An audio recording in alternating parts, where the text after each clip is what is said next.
Hey everyone, welcome back to the channel. Bob, Southwest Michigan Sales LLC.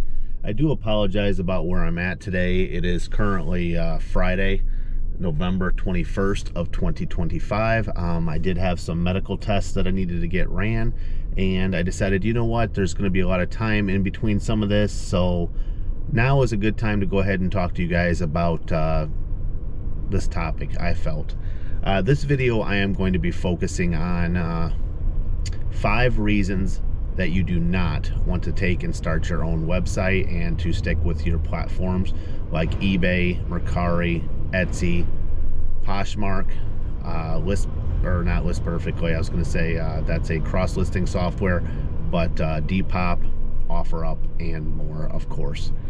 The first one, guys, to be honest with you, is listing. If you are the type of person that just wants to list your products for sale and don't want all the additional obstacles and tasks that would come along with operating a e-commerce website of your own, that would be number one in my book. You would not want to take and start your own business because there are a lot of obstacles to operating that website, from purchasing the domain, keeping the LLC renewed on a yearly basis, and more, to be honest with you folks. If you're that type of person that just wants to list the products and get them up in front of people and not focus on all those other things that I mentioned, I would not do your own website. Number 2, this is a big one, I feel like, is the continued updates for Google. Google is always changing on how they grab the information from websites. If you are, I'll give you for instance, a veteran seller on eBay, you know as well as I do, I sold back in the 90s on there. There's been many changes to eBay over the last 20 plus years, but one of the things is eBay, if you notice, a lot of times they have product specifics. They have like the UPC code, they have the manufacturer information, they have all this different information. Also, when you list those products, a lot of times they require that information from you, and you're thinking in the back of your mind, why are they requiring all of this information? Well, honestly, it's not them so much that's requiring it. What it is, it's actually Google and your shopping search websites like Bing and so on that require that information from merchants or websites to place the ads to push the products out to consumers. So they're the ones actually that are requiring that information. It's not so much the shopping platforms like eBay, Mercari, and so on. Those search engines are wanting all that information. So that's information, if you have your own website, that you have to supply yourself. There's websites such as Barcode Lookup or Upsite, where you can enter in a product and try to find a UPC number. It helps sell the product much better. You need to try to find that if you can. So also, if it's clothing related, you have to put in the gender, like male or female. You have to put in the color. You have to put in the size. There's other things as well that Google requires from you, or they will not show that ad to the consumer. And that's all handled for you if you are selling on a platform such as eBay. So that may be a drawback to you if you want to create your own website. So please keep that in mind. Next thing is taxes. You've got to take and keep track of those taxes. When you have your own e-commerce website, the platform is not handling that for you any longer. So when you sell on eBay or Mercari or Depop or Poshmark, those platforms collect the sales tax from the buyer and they remit that for you. When you have your own e-commerce website, that doesn't happen anymore. That falls back on you as the business, that you have to take and remit that to the state. Also too, there are nexuses nationwide for each state that you have to keep a track on, or be on top of tracking all that information, which is a lot. Each state has X amount of transactions that you have to reach in a year. That generally isn't that hard. And then they also have a dollar amount that you have to hit in that year's time. And then you have to begin collecting sales tax in that state and remitting it to that state.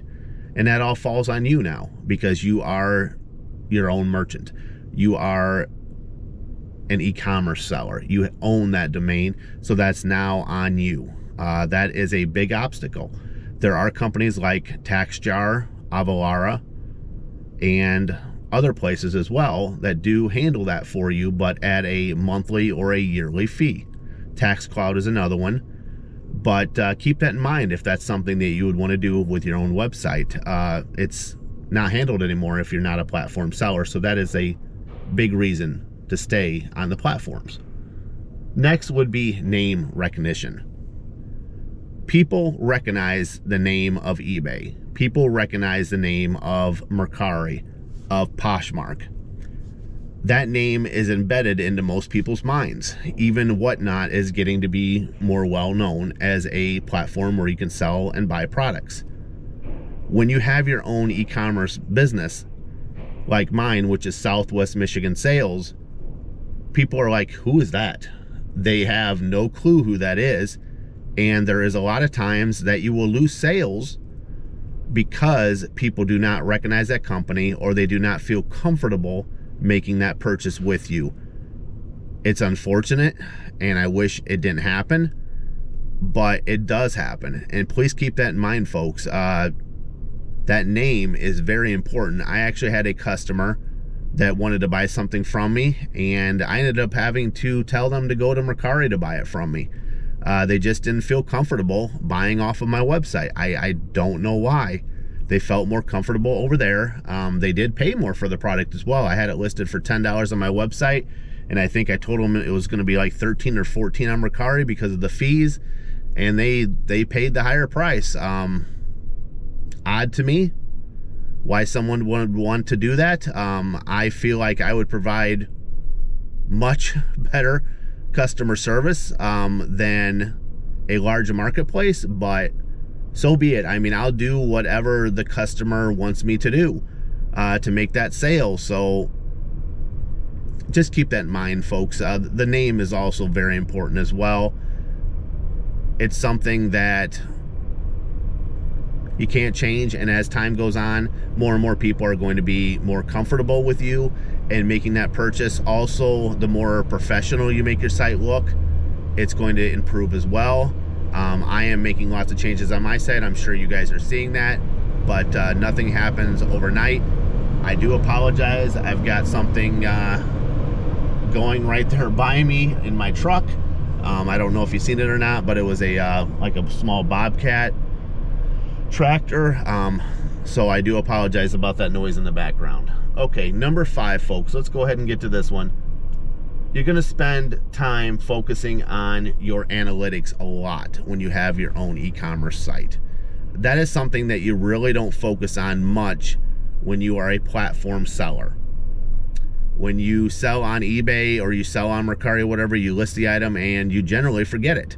Now, analytics are, a lot of sellers do look at your sell-through rate, so that is a form of analytics, to be honest with you, but you're always looking at what people are looking at on your site, how many abandoned carts are doing on products, trying to figure out, okay, why isn't this item selling, and so on and so on. I'll give you, for instance, I had a Barton end table. It had been listed for quite a while, and I know the description was not good.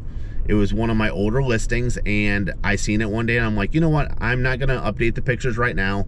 I will get to that, but I'm going to at least update the description. And I went in and it took me about maybe 2 or 3 minutes, and after doing that, it was probably about a week and a half later, that table was sold.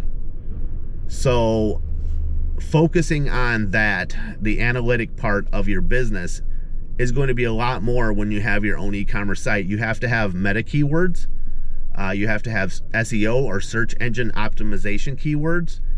And those keywords matter. One light mistake, like a misspelling, you also have to think maybe people could misspell the product and maybe put that word in as well into the keywords to pull that product up for that particular customer. So there's a lot to that. Your platforms, a lot of times they'll have some of that built in, and the people selling on those platforms, they may not even realize that that is possibly even built into the site.